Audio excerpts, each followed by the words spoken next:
E hoje nós estamos recebendo aqui a visita ilustríssima do Dr. Carlos Alberto Kruszewski, médico psiquiatra, escritor, uma vastíssima experiência em muitas coisas, sobretudo na vida, o que é o mais importante. 95 anos de idade, lucidez total, e está aqui com a gente, doutor Kruszewski, que é um prazer enorme tê-lo aqui. Tudo bom, doutor?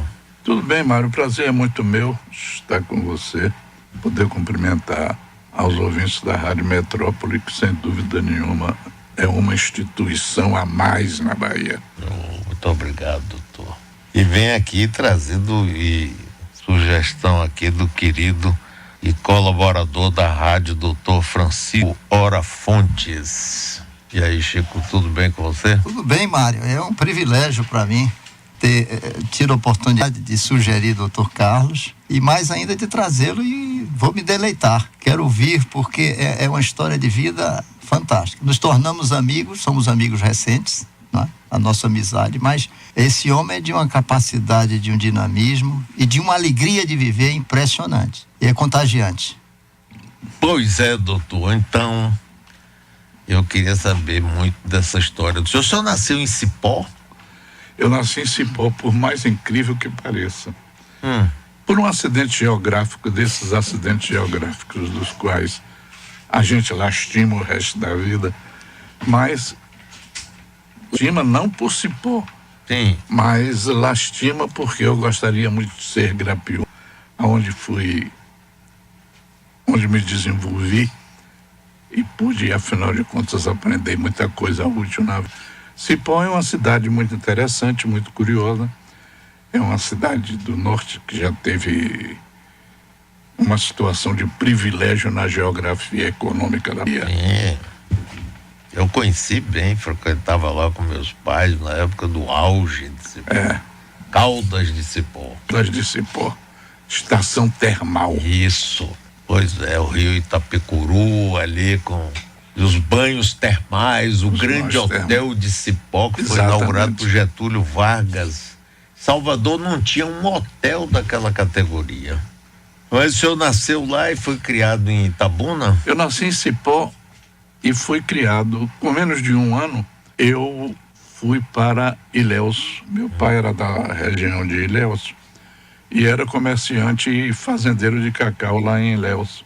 Corria até uma quadrinha muito interessante na época, que dizia o seguinte: no Rio do Braço, Gabino, que era meu tio. Em Ilhéus, Misael. Não sei aonde, e no Bom Jesus, Henriquim, que era meu pai, o coronel Henriquim. E lá eu me criei e estudei até os 10 anos de idade. Me preparei para o exame de admissão, que nessa época era rigorosíssimo, era um vestibular legítimo, e cursei o meu curso de ginásio nos Maristas. Eu preconizava que o Dr. Carlos Kruszewski, que seria um advogado brilhante, dos mais destacados na Bahia, porque eu, inclusive, aos 11 anos de idade, já era orador oficial do Grêmio Recreativo e Cultural dos Maristas. Mas eu, depois de 5 anos de estudo, nesse tempo o ginásio fazia 5 anos, tinha que começar a cursar o hoje fundamental, na época, complementar. Aliás, não era, sim, complementar, porque você fazia direito, ia para o complementar de direito. Medicina, engenharia, ia para o outro complementar. Era o clássico e o científico, que se chamava depois. Quando eu terminei o curso ginasial, eu tinha 14 anos incompletos e nenhum colégio aceitava alunos internos no curso complementar. Nós teríamos que ficar em pensão se fôssemos do interior. E minha família era do interior. Meu pai então me disse: você vai passar um ano aqui porque você completa 15 anos, fica mais sabido e pode enfrentar a capital. Muito bem. Depois de um ano no interior, você sabe como é, mas o negócio fica meio diferente. Você começa a conhecer uma opção de coisas que você não conhecia antes, nem sequer imaginava. E então, eu aos 15 anos, meu pai me botou no Itacaré de volta para Ilhéus. E quando o Itacaré tocou o apito de partida, o pessoal já tinha ido todo para casa, eu aproveitei e deixei o Itacaré sozinho com minha mala, segui para Salvador e voltei para casa. Aí em casa fiquei uma temporada, passei 4 anos no interior e resolvi voltar a estudar. Meu pai, como velho coronel, me disse: você não volta mais a estudar. Se quiser estudar, vai estudar por sua conta. Eu não lhe darei um centavo para coisa nenhuma de hoje em diante. Você vai trabalhar e arranjar seu dinheiro. E eu fui trabalhar e arranjar meu dinheiro. Mas mãe sempre é mãe, como diz o adágio, né? E minha mãe aproveitava, roubava tecido da casa de meu pai, da loja de meu pai, e fazia meus pijamas, minhas camisas, minhas cuecas, as calças, porque naquele tempo não tinha nada pronto, se fazia tudo, né? De sorte, a feira, se custava R$20, ela dizia que tinha custado 22, botava R$2 num cofrezinho. O fato é que quando eu realmente resolvi estudar, eu já tinha tudo pronto. Já tinha tudo pronto e vim para Salvador, mas meu pai, de palavra férrea, né? Não me deu dinheiro nem para pagar o navio. E eu vim-me embora no Ivônio Cargueiro Sueco. Aqui cheguei às 7 horas da manhã, às 2 da tarde eu já tinha arranjado emprego. Serve de Souto Maia. Souto Maia era uma grande firma de tecido, né? Claro. Pois bem, meu irmão Silvino tinha sido político, era muito amigo do velho Otávio Mangabeira, que era o governador na época. E quando soube que eu tinha conseguido um emprego, arranjado um emprego de servente de Souto Maia, achou que aquilo era uma humilhação para a família, né? Ele, na posição política que tinha no Estado, e então me chamou para trabalhar com ele no Instituto como secretário dele. Mas Silvino, Mário, era daqueles homens tipo seu pai, muito sério, muito correto. E com uns 4 ou 5 dias que eu estava empregado, ele me disse: eu não posso manter você aqui no Instituto. Mas por que, Silvino? Porque o que eu estou fazendo com você é um crime. Mas crime por quê? Estou empregando um parente meu, um irmão meu, com o dinheiro do Estado. E isso não é certo. Eu vou arranjar para você um emprego na cooperativa. E havia aqui uma cooperativa de cacauicultores muito poderosa na época, cujo diretor comercial era Valque Oliveira. Ele me conseguiu um emprego com o Valque e eu aí na cooperativa trabalhei mais de 10 anos. Fiz o curso complementar, fiz o curso médico e de advogado que estava prometido pela facilidade de falar eu me transformei em médico e comecei a fazer estágio na Climério de Oliveira. Na Climério, o professor Álvaro Rubim de Pinho, que era assistente da cátedra de psiquiatria na época, foi me buscar para trabalhar com ele. E eu, que já estava faltando menos de um mês para terminar minha residência de obstetrícia, me vi de uma hora para outra transformado em psiquiatra e comecei a trabalhar com o Rubim.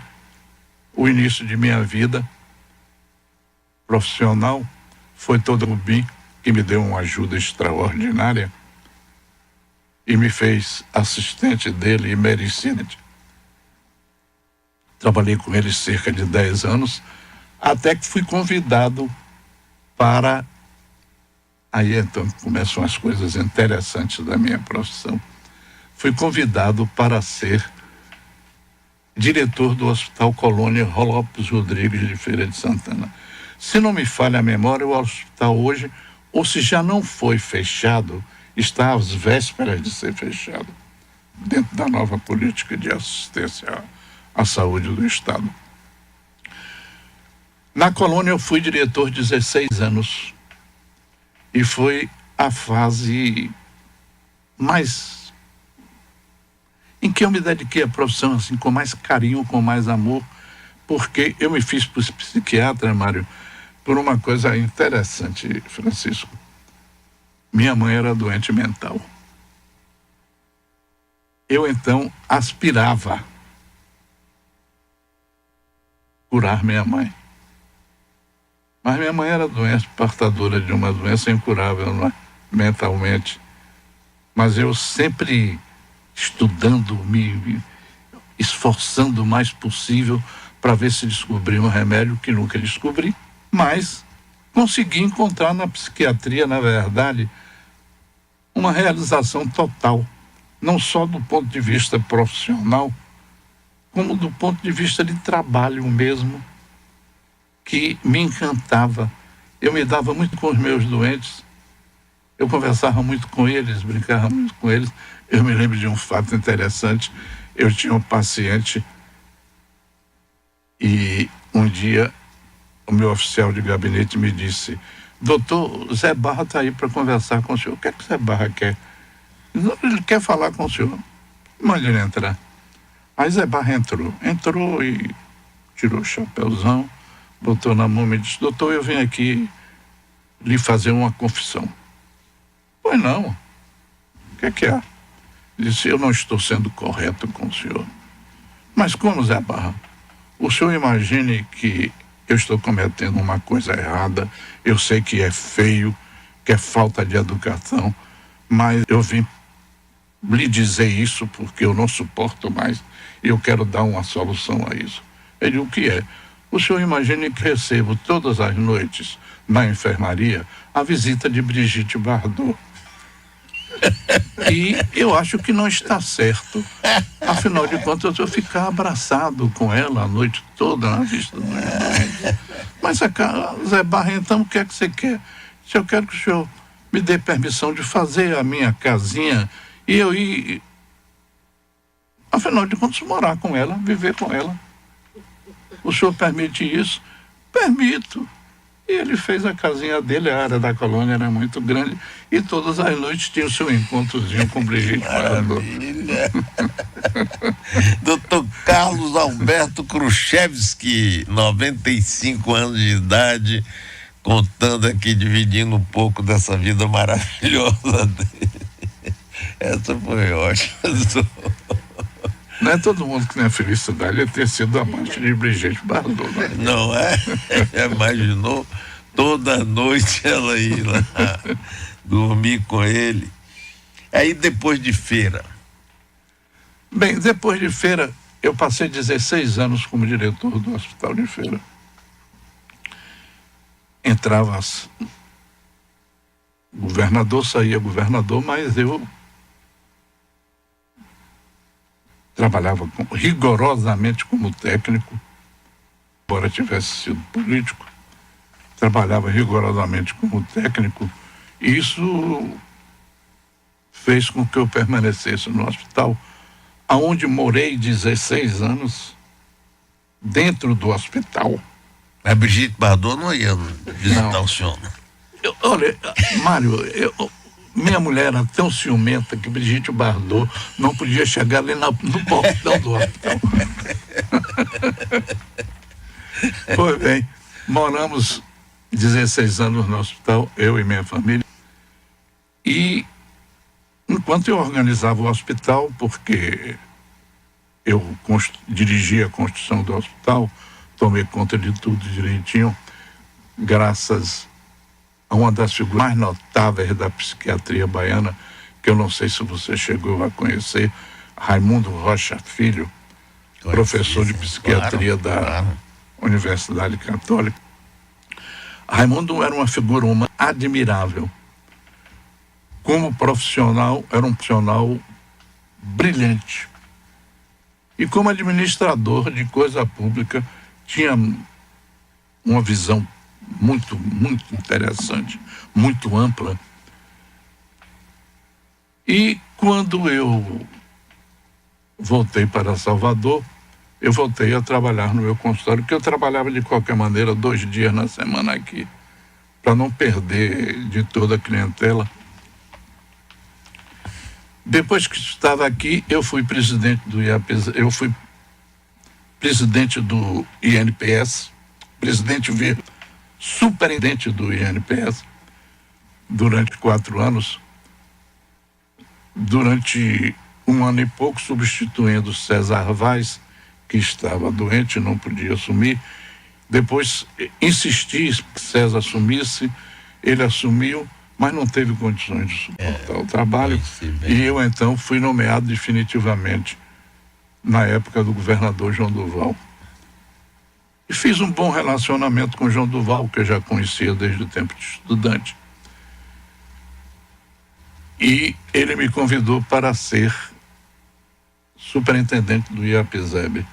Eu fui superintendente do IAPESEB, mas não suportei o IAPESEB, onde a política imperava de uma maneira muito avassaladora, muito brutal, comprometia tudo. Com menos de 2 anos eu deixei o IAPESEB. Deixei o IAPESEB e voltei para a minha clínica. João Duval foi prefeito de Feira de Santana, me voltou para trabalhar, me convidou para trabalhar com ele. Eu fui diretor da Fundação Hospitalar de Feira durante uma boa temporada, até que terminei também me aborrecendo e vim embora para Salvador. Não tinha mais Hospital Colônia. Não tinha mais IAPESEB, não tinha mais INPS. E então voltei a ser médico, realmente, que era o que eu gostava e o que fiz durante 60 e tantos anos de minha vida. Ser psiquiatra é bom, mas para que você seja psiquiatra, você precisa de ter uma dupla vocação. Precisa de ser psiquiatra e precisa de ser um bom psiquiatra. Eu não digo um bom psiquiatra, um excelente profissional. Eu digo um bom psiquiatra que saiba manejar os seus doentes, que saiba viver com os seus doentes. Se eu disser uma coisa, você não acredita.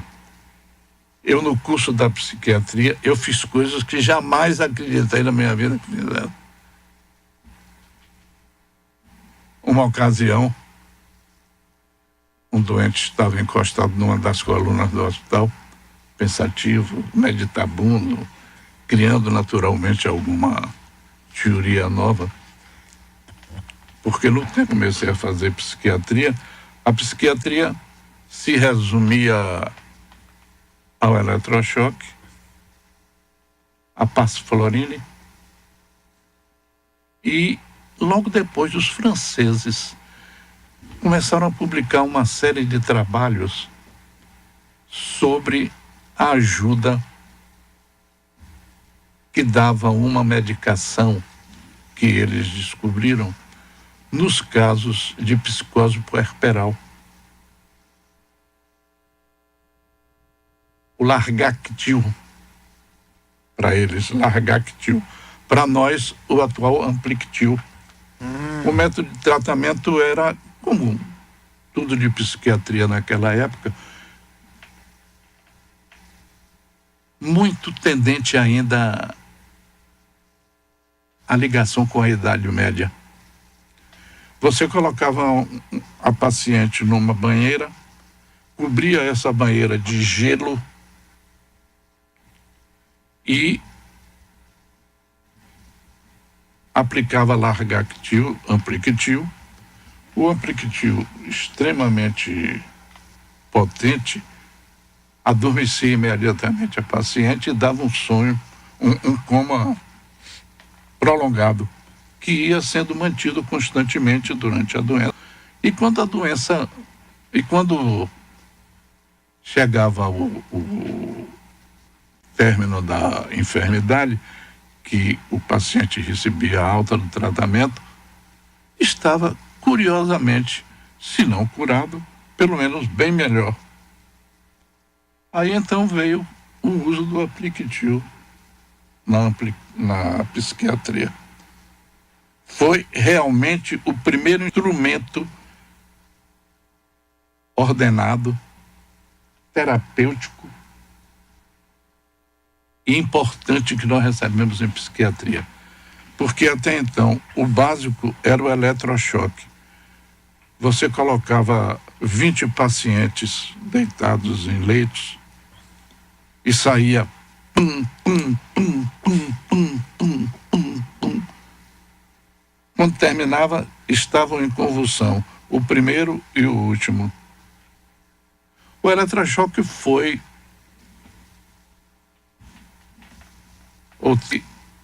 e tem ainda uma indicação muito precisa.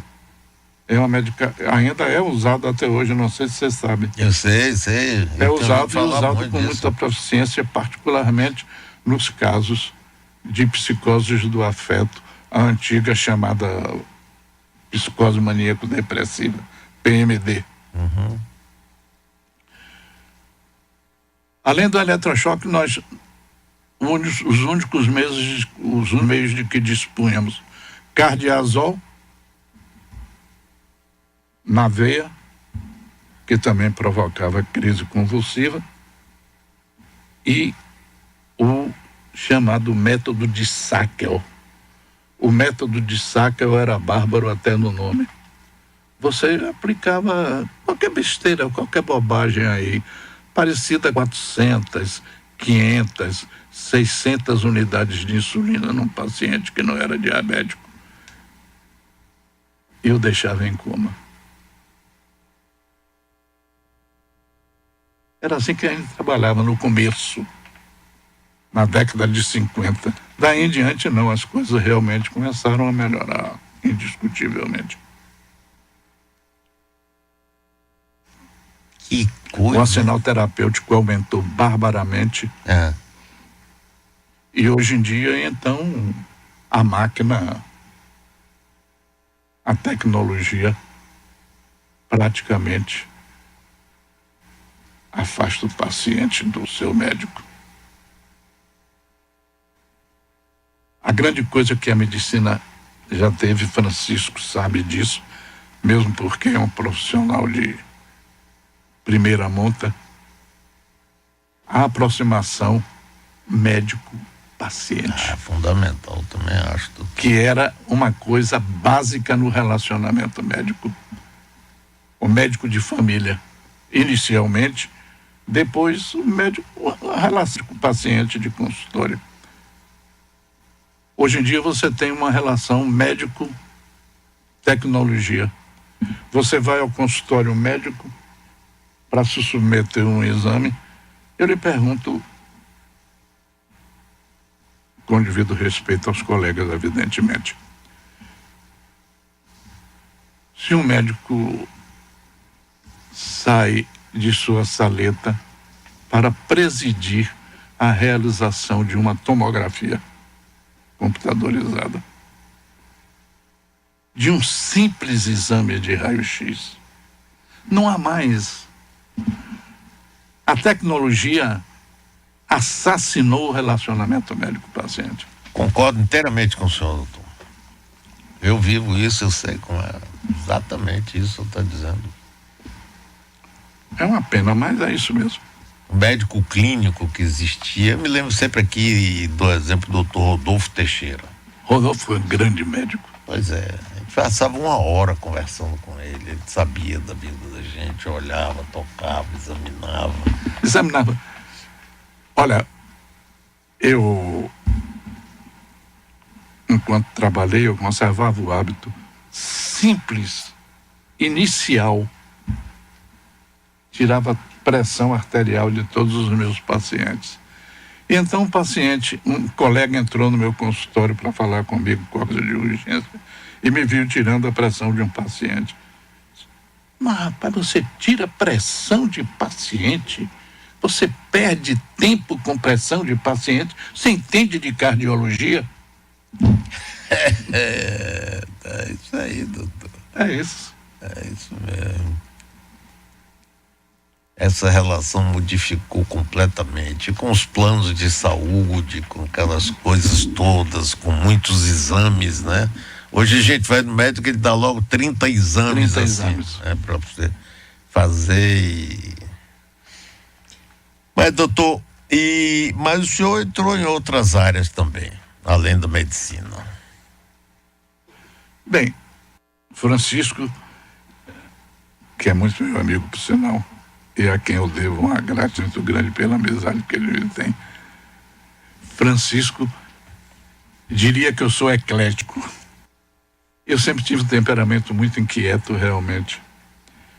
E, além da minha profissão de médico, eu tenho uma outra profissão. Curiosa, inédita, inexplicável, sobretudo no psiquiatra.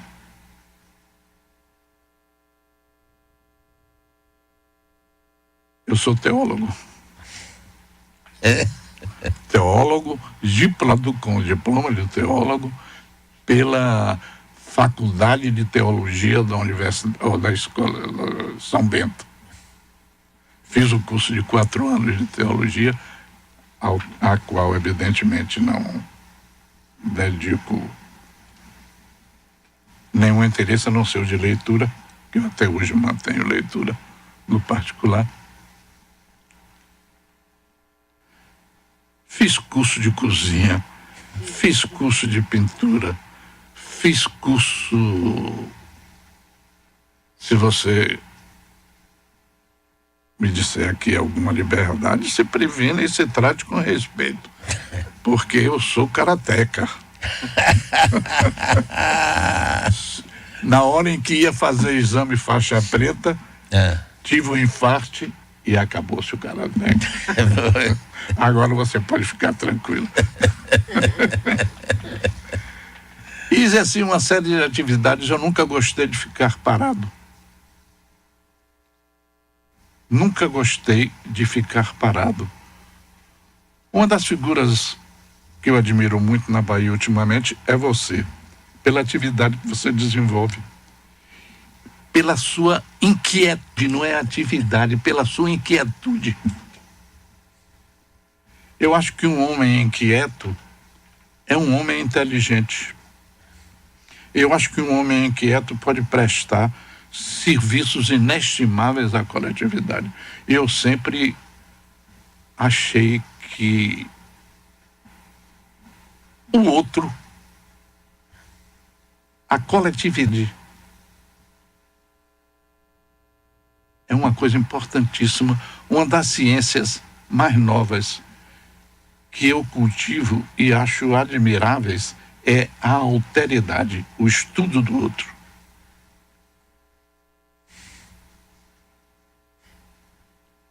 Até hoje. Enfim, é isso mesmo. A gente tem... Gosto muito de ler, que sei que você gosta. Você é um leitor quanto mais. Sou, sim. Aliás, Francisco me dizia, é um leitor voraz. Mário é um homem voraz para ler. Gosto muito de ler, gosto muito de escrever. Tem uns livros vagabundos publicados, mas escrevo. Vagabundo corre, é modéstia adorador, como se dizia.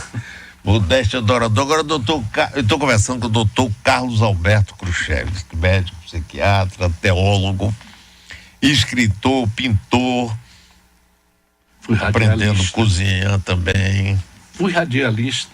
Foi radialista também? Também.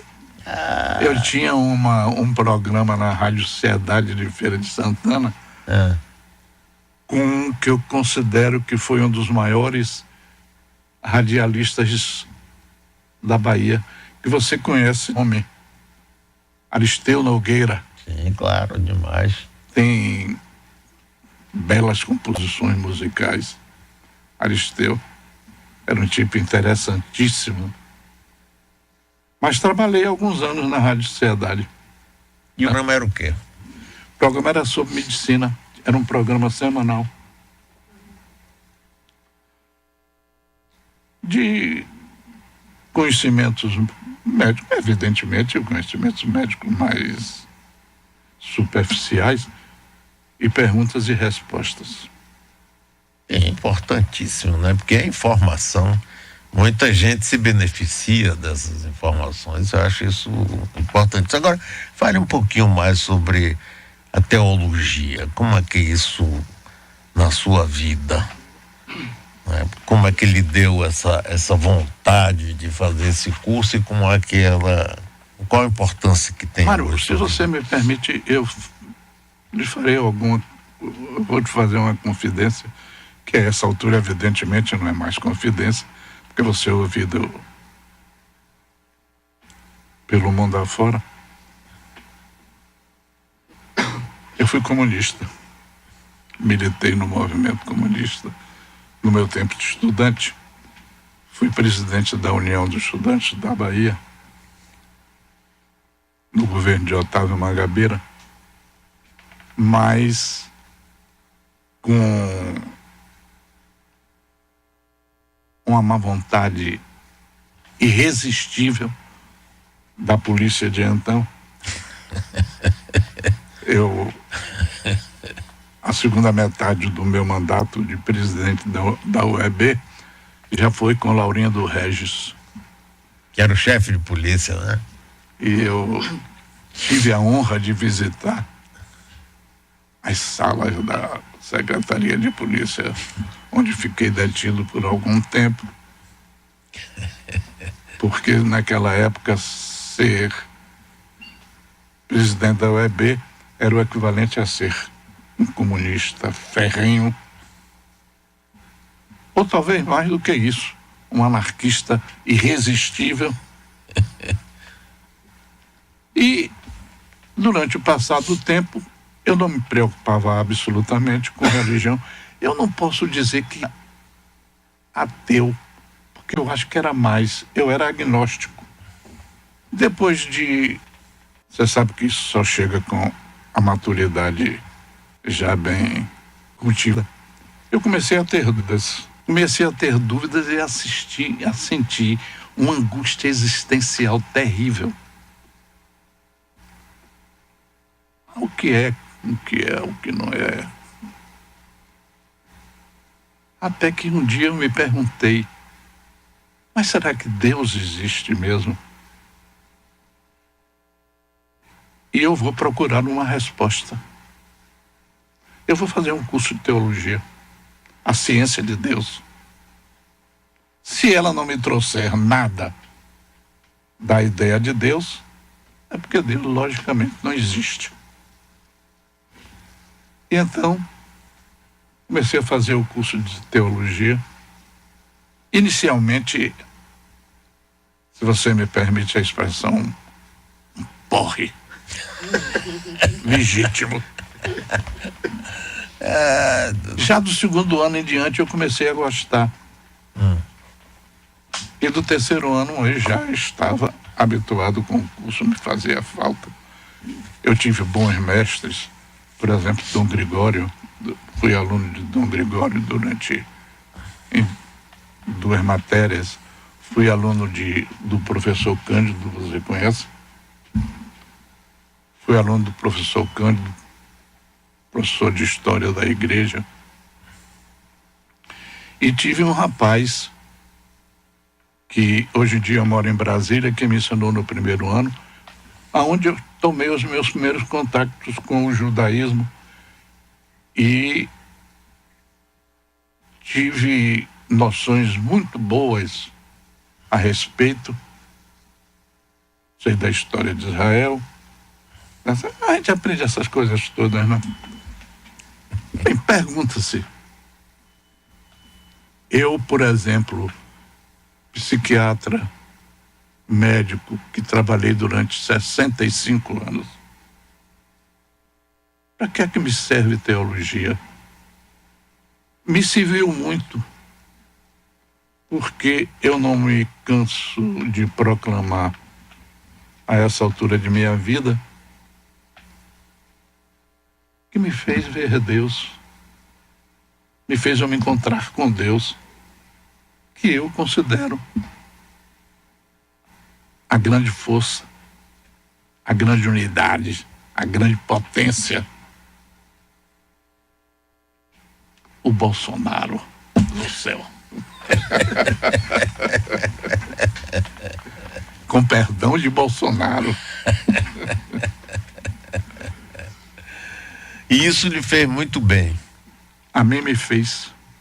Livrou e hoje em dia, angústia inclusive existencial. no meio de todos os colegas sabem que eu sou católico. Todos os colegas, entre eles há uma grande surpresa com a transformação total que eu sofri de comunista a católico praticante, pregador da palavra de Deus, que já fui. Hoje em dia não. Hoje em dia a única coisa que eu ainda estou fazendo em matéria de religião, leio, continuando, lendo particularmente os livros de teologia, e escrevi agora um livro sobre o Cântico dos Cânticos, que você conhece muito bem, que é de origem judaica. É, exatamente, claro. O Rabino Akiba. O Rabino Akiba era um fã irresistível do Cântico dos Cânticos. E os judeus da época adoravam o Cântico dos Cânticos e tiraram o Cântico dos Cânticos das sinagogas e começaram a entoá-lo nas tabernas, né? Nas farras. O Rabino Akiba baixou em excomunhão todo aquele que cantasse o Cântico dos Cânticos fora da sinagoga estava excomungado. E conseguiu a inclusão do Cântico dos Cânticos no cânon da Bíblia, no Concílio Judaico de Janaína, no século I. Teve um outro rabino cujo nome agora eu me esqueço, porque os nomes são muito complicados, né? Que dizia que o Cântico dos Cânticos é uma fechadura da qual se perdeu a chave, porque até hoje ninguém sabe quem é o autor dos Cânticos dos Cânticos. E a interpretação cristã que se dá ao livro do Cântico dos Cânticos, de que é uma ligação de Deus com o seu povo e do seu povo com Deus, é judaica, que foi adotada às igrejas de seita cristã. Mesmo princípio. Doutor, como é que o senhor consegue manter essa lucidez, essa memória e essa alegria de vida? Bem, quais são suas forças internas? No momento, Mário, você me viu, eu ando de cadeira de rodas, tive um acidente vascular cerebral, fiquei preso dentro de mim mesmo. Já estou conseguindo me libertar, mas tá bem livre, né? Aprisionado dentro de mim mesmo, não é? É terrível isso. Sim, mas negócio. Mas lhe confesso, eu sei que você também é um homem crente, lhe confesso que dou graças a Deus o ser doente. Porque o ser doente me fez amar ainda mais a vida, me fez me tornar ainda mais crente em Deus e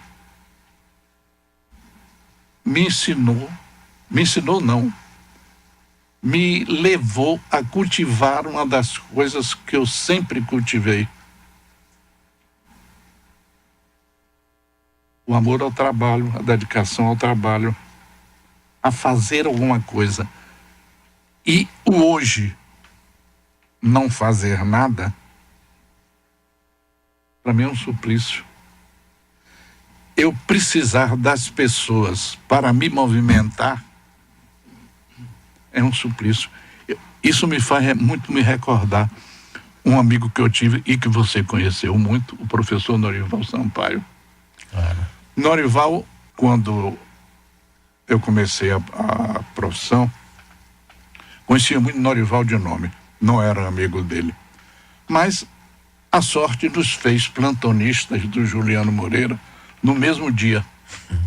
Então eu dava plantão com Norival no Juliano, tomava conta do pavilhão de agitado, no mesmo dia. Uma noite Norival me disse: Khrushchevsky, eu sempre tive vontade de conversar um negócio com você. Eu disse: pois não, Norival, pode conversar à vontade. Ele disse: você já notou que a maioria dos psiquiatras baianos tem a originalidade de se fazer maluco? Eu digo: não, Norival, eu não acho isso dos colegas, não. Eu acho que os colegas pensam muito bem. Ele disse: você é um otimista. Você é um otimista. Eu, aliás, devo lhe dizer o seguinte: eu imaginava que você tivesse, assim, um juízo mais equilibrado. Eu sei que você o tem, mas não é tanto quanto eu imaginava. Porque eu imaginava, por exemplo, que só existiam 2 psiquiatras equilibrados em Salvador. E que você era um deles. Eu digo: muito obrigado, Genival, que gentileza sua. Ele disse: quem é o outro? Não, o outro eu não lhe direi nunca. A modéstia me impede de declinar o nome.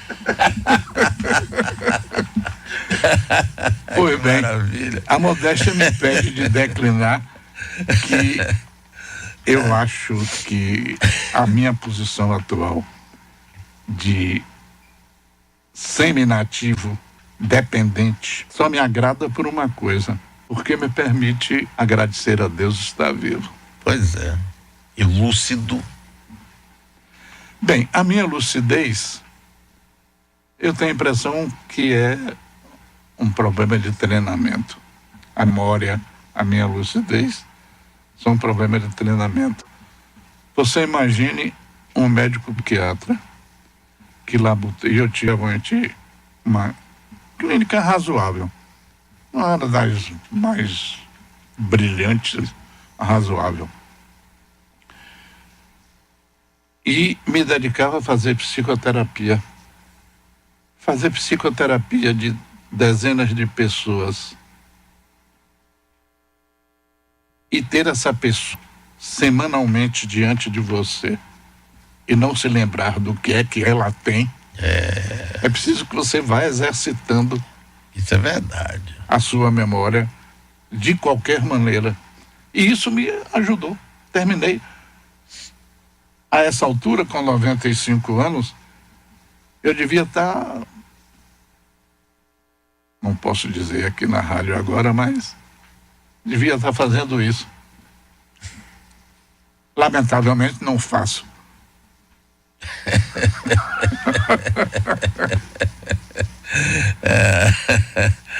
Pois é, mas esse treinamento lhe ajudou muito. Me ajudou, né? muito. E qualquer pessoa pode chegar perfeitamente a isso. E o bom humor? Me conte aí.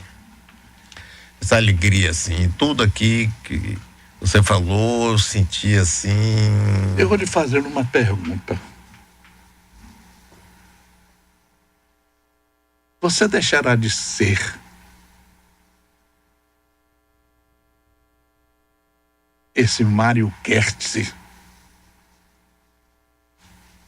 enquanto a carpa não vier lhe buscar? Não. Homem bem-humorado, homem alegre, homem inteligente, homem que sabe conversar.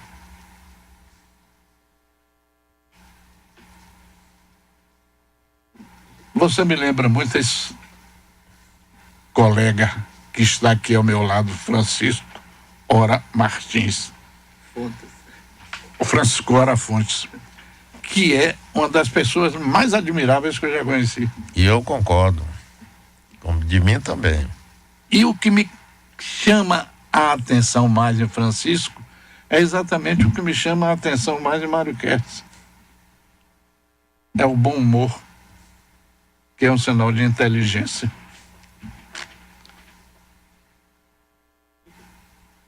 Não estou querendo ser agradável não, nem puxar o saco.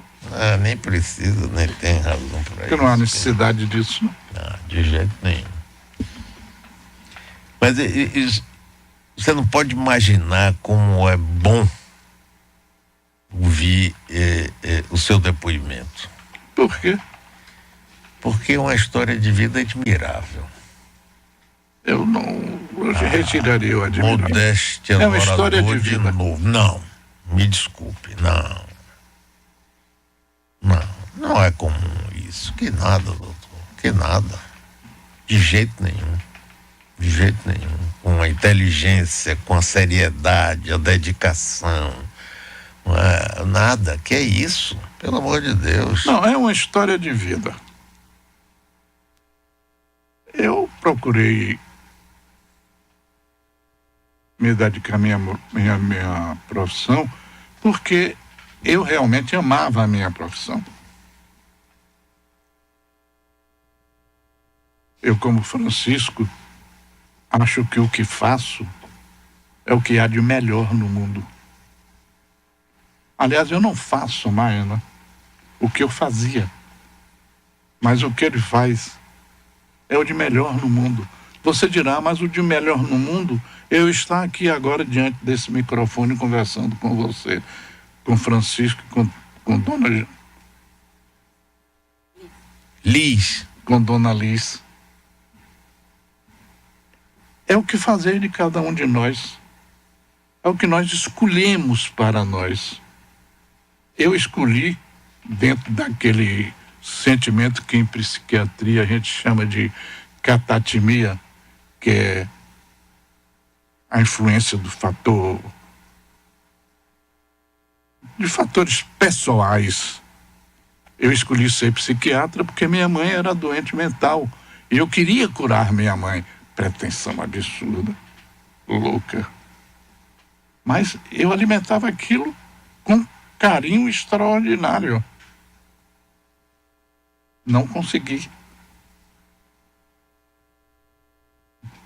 E isso me deixou frustrado, porque eu, como você, amei muito.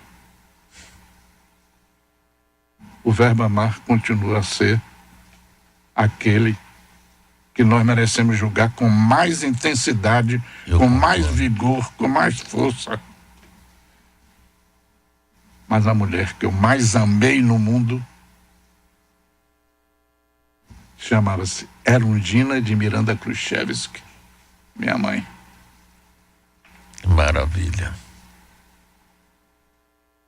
Hoje em dia eu amo muito, muito, muito minha mulher, minhas filhas, uma pessoa que Francisco conhece, Camila, minha neta, que trabalha com ele, que deve muito a ele.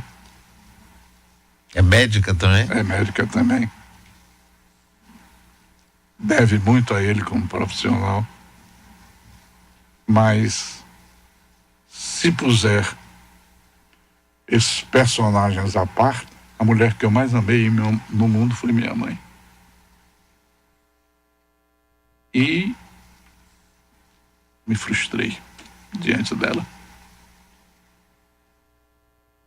Sim, mas ela lhe ajudou tanto e tanto, não somente do ponto de vista do apoio material que você referiu, mas sobretudo da inspiração para a sua profissão. Você podia ter sido um advogado e foi esse médico psiquiatra que ajudou quantas pessoas, quantas vidas, quantas pessoas.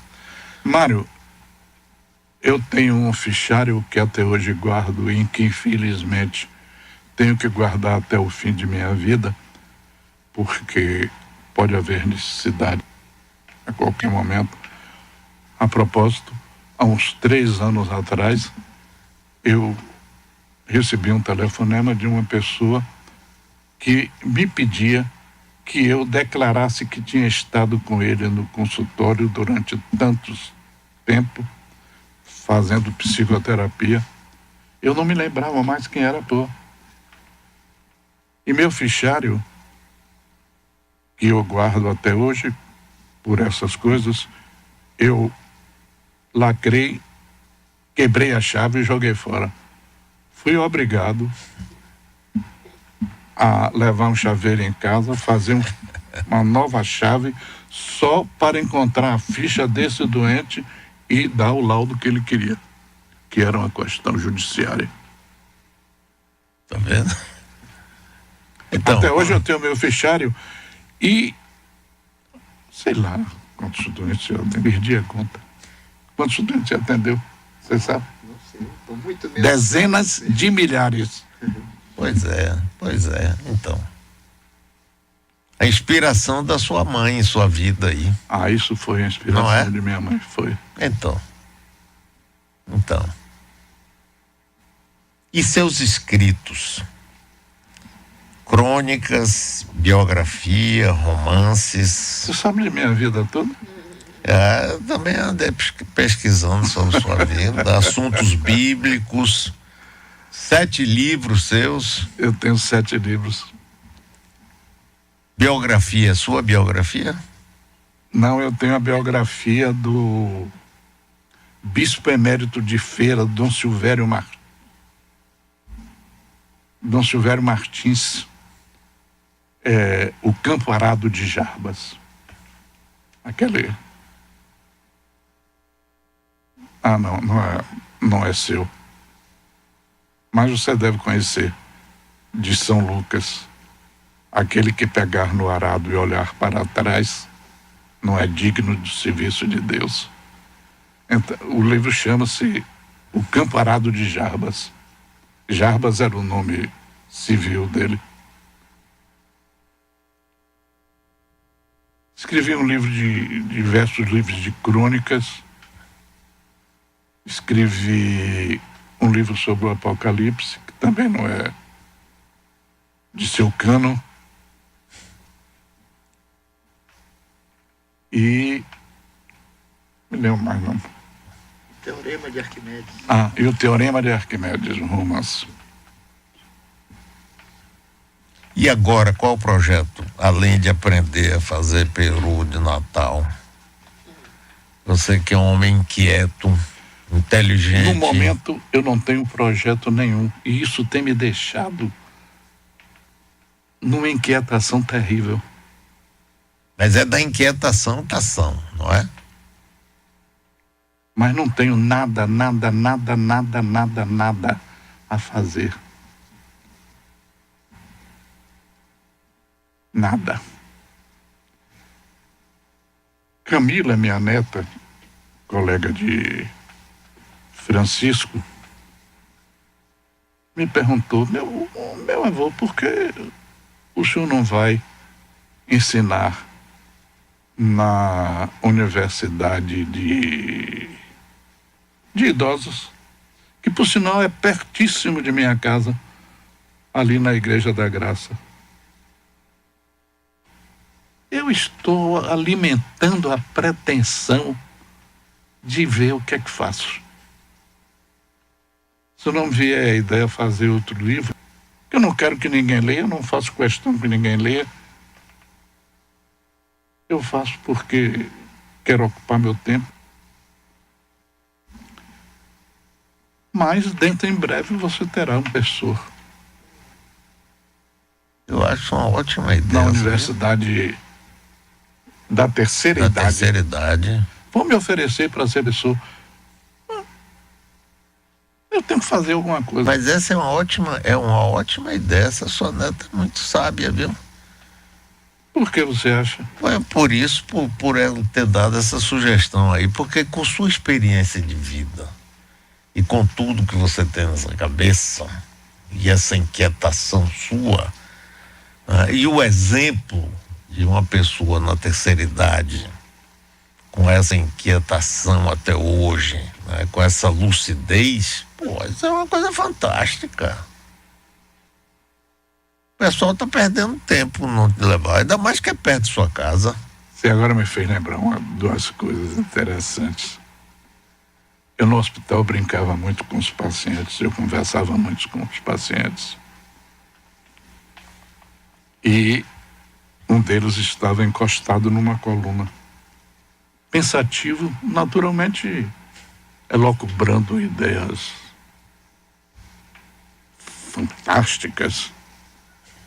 E eu vim correndo por trás e com os dois indicadores futuquei os flancos dele. Ele deu aquele salto para diante, olhou para mim.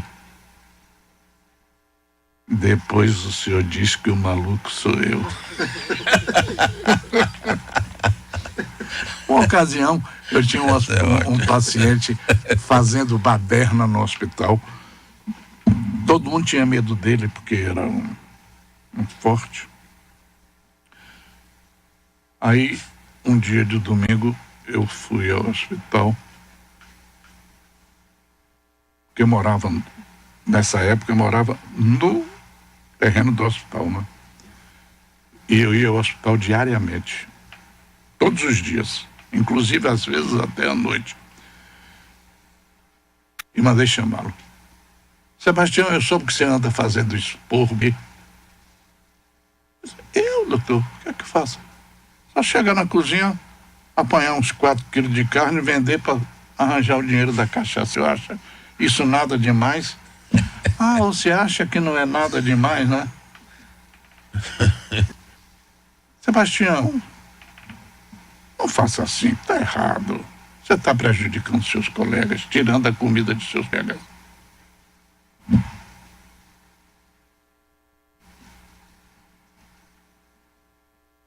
Eu vou lhe mandar, lhe transferir para o Juliano Moreira, não mais aqui, vai ser transferido para o Juliano Moreira, dar-lhe fazer um coquetel, hora que a mistura de vários medicamentos, né? O coquetel clássico era Ampliquitil, Fenergan e Valium. Adormecia até barata doida. Aí Sebastião disse, não toma o remédio. E como é que a gente vai...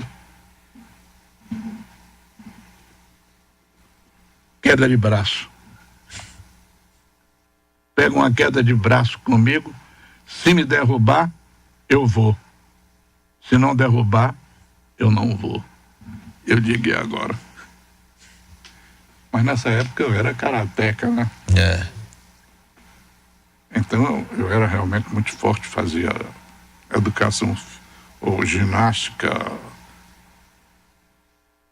Aí peguei a queda de braço com Sebastião. Sebastião é um homem forte.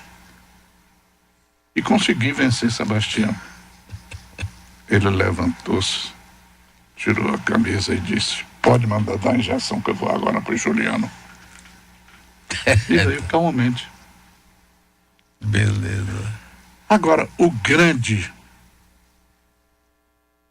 Toda tragédia tem seu traço de comédia.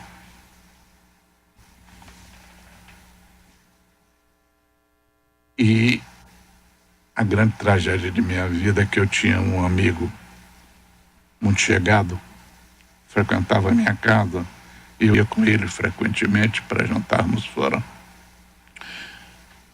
E ele, num desses jantares, ele me confidenciou que tinha um irmão doente mental internado no Júlio Moreira, um jovem de uns 23 anos, mais ou menos. Eu disse, olha, fulano, mande ele lá para o hospital que eu fico com ele e tomo conta dele. Esse rapaz fazia refeição, inclusive na minha casa, quando tinha vontade. Porque éramos muito amigos, eu era muito amigo do irmão dele. E um dia, minha mulher grávida, de Camila, fazia crochê no quarto do fundo, quando ele pulou a janela e quis agredir sexualmente minha mulher. Ela começou a gritar e o pessoal em casa, vendo aquele movimento, correu, socorreu e acabou a história. O rapaz, eu não mantinha os pacientes presos no hospital. Eu os libertava, eles viviam em feira, que ficava, na época, a quase 5 quilômetros de feira. Eles iam frequentemente à feira e uns 2 ou 3 dias após, esse rapaz desapareceu. Sumiu do hospital. Era a praxe do hospital que com 8 dias o hospital tinha transporte. Primeiro fazia a busca pelas cidades vizinhas. Santo Estevão, São Gonçalo, Coração de Maria, aquelas cidades ali mais próximas. E o rapaz não foi encontrado. E então, pelo regulamento do hospital, com 10 dias nós tínhamos que avisar a família a desaparição do paciente. Esse paciente, além do irmão que era meu amigo, tinha um irmão que era desembargador e tinha outro que era médico. O médico, coitado, contraiu uma doença cancerígena e faleceu com pouco tempo, me amaldiçoando e pedindo a Deus que me levasse para o inferno quando eu morresse. Porque eu tinha matado o irmão dele.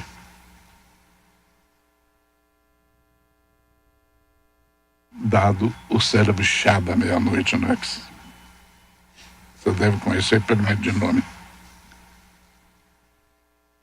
Um dia eu estava com minha família almoçando, um dia de domingo, quando chega um carro preto na porta do hospital, ou na porta da casa em que eu morava, dentro do hospital. Sim. Dentro não, no terreno do hospital. Sim. Eu vi que era um carro preto, uma autoridade, devia ser pelo menos um secretário. Saltei para receber. Saltei não, me levantei da mesa para receber. Quando cheguei na porta, eu já fui recebendo a saraiada de assassino, cruel, monstro. Eu fiquei horrorizado. Era o irmão dele que era desembargador.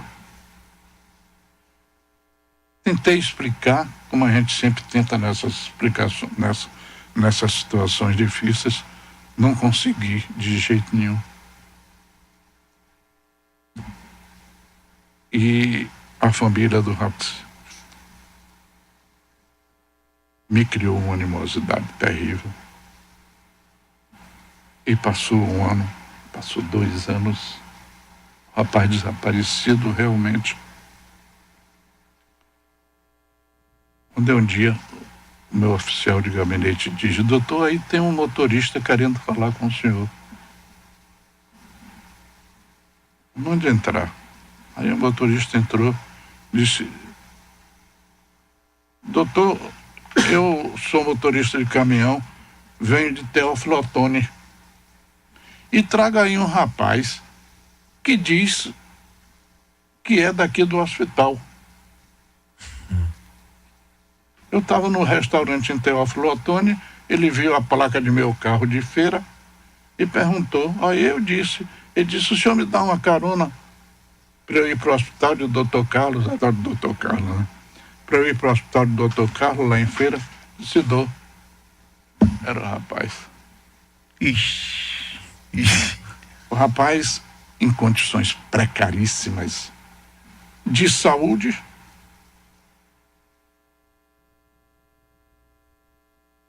inclusive de roupa, não tinha, estava praticamente nu, né?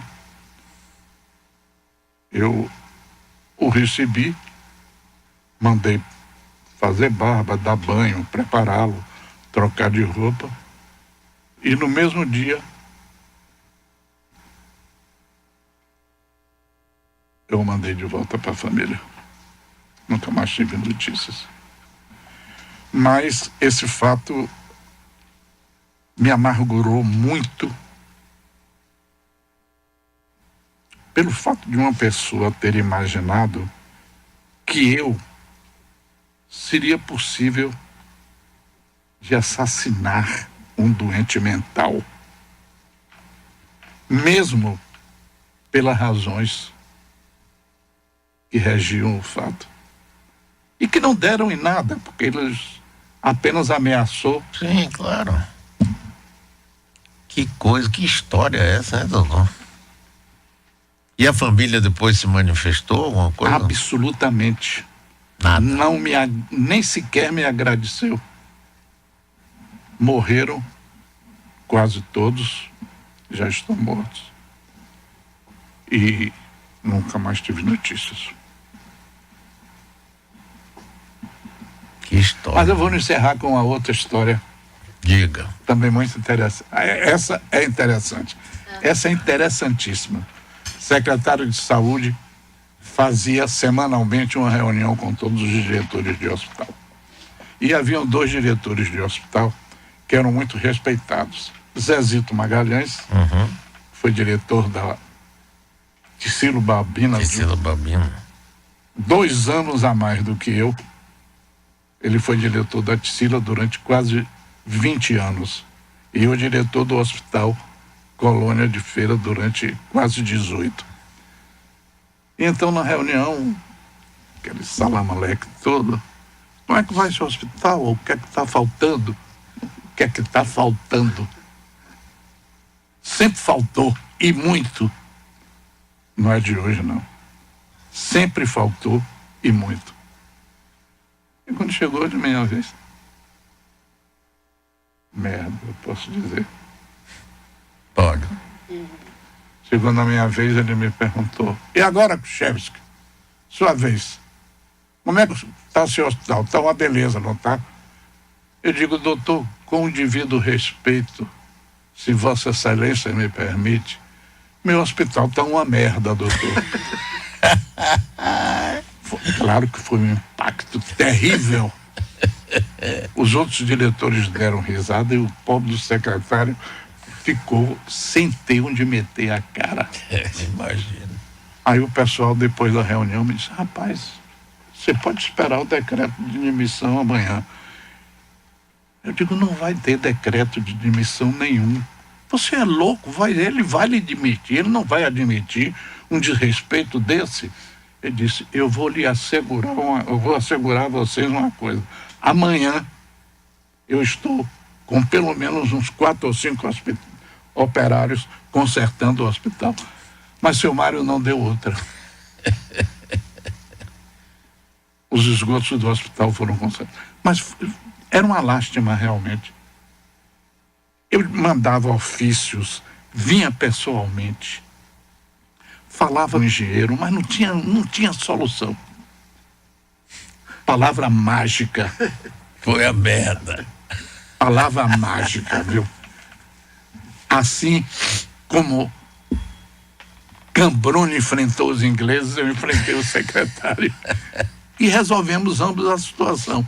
Cambrone com a morte e eu com o conceito do hospital. Que maravilha. Muito bem. Mas é bom. Muito obrigado, doutor Carlos Quem Alberto. agradece sou eu a sua oportunidade Não, de maravilha. lembrar essas coisas, esses fatos. Uns realmente agradáveis, outros terrivelmente desagradáveis, mas É uma história de vida, É a vida. muito, mas uma vida muito rica. é a vida. Muito, A muito, vida é isso. muito. Foi um prazer enorme, você não pode imaginar que alegria de tê-lo Eu lhe aqui, confesso que saio daqui com saudade, muita saudade. viu? Mas vai voltar, vamos conversar outras vezes. Eu gostei muito dessa conversa e tenho certeza que todos os nossos ouvintes ficaram muito, viu? Foi uma alegria, Muito obrigado, só Marcos. pensa aqui, viu? E agradeço também ao meu amigo Chico Ora, grande, queridíssimo amigo, por ter tido essa sugestão, essa lembrança que foi um Ele me presente. convidou para isso. Ele sempre me convida para coisas boas. Francisco é um homem genial. Eu concordo. Genial. plenamente. Primeiro pelo coração, Isso, segundo pela cabeça. isso. Concordo inteiramente. Inteiramente. Que o Cremeb não me ouça.